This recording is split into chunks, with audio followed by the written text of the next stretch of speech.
In this lesson, we'll cover Rule 520-1-.07, which outlines the management responsibilities of real estate firms.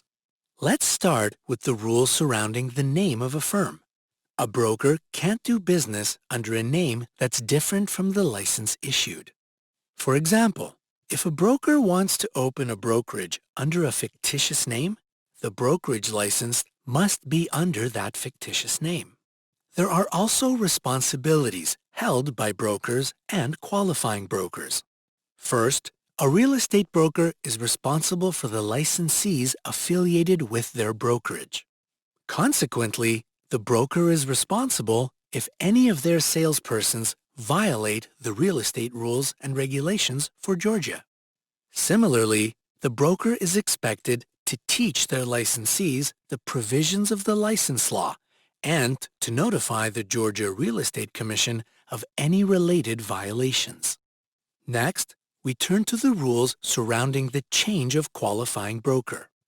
If the qualifying broker of a corporation, partnership, or limited liability company resigns, dies, or is discharged, the entity has 60 days to find a qualifying broker.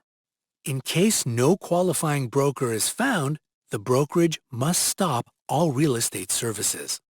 For example, broker Gabe Newman passed away suddenly, leaving 10 agents without a broker. A new qualifying broker must be assigned to the 10 agents within 60 days. A licensed broker can serve more than one brokerage, but qualifying brokers affiliated with multiple firms have to follow certain guidelines. If a broker wants to serve as a broker for multiple firms, they have to notify each firm in writing of their intent to do so. There is a specific process to follow when transferring licenses from one firm to another. Brokers enter into a written agreement specifying how a licensee under them will be compensated. Besides the requirement for an agreement, the Commission doesn't regulate or enforce the provisions of these agreements.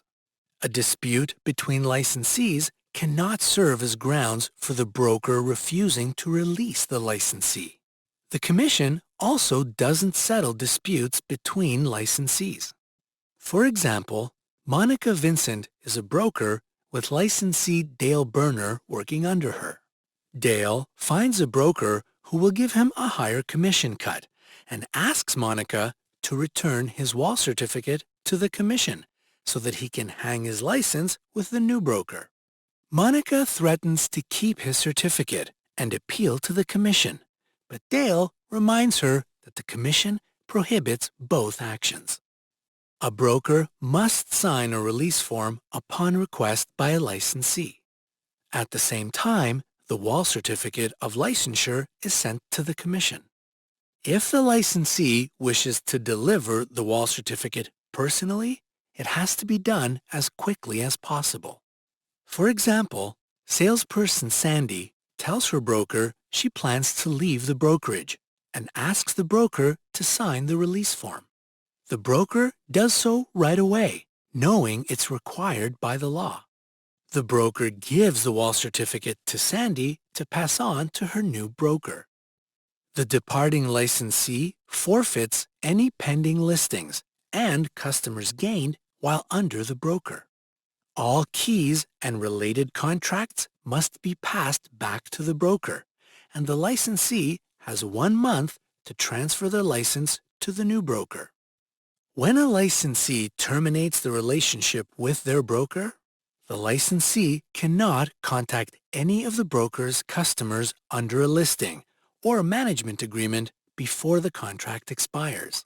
This means that any pending contracts, listings, or buyers remain with the broker, not the salesperson. For example, Christopher Kent finds a new broker and lets his current broker, Carmel Carey, know that he is leaving the firm. Carmel reassigns Christopher's clients to another salesperson in the brokerage. Finally, when the brokerage begins to hire, both the firm and the affiliated licensees are responsible for support personnel.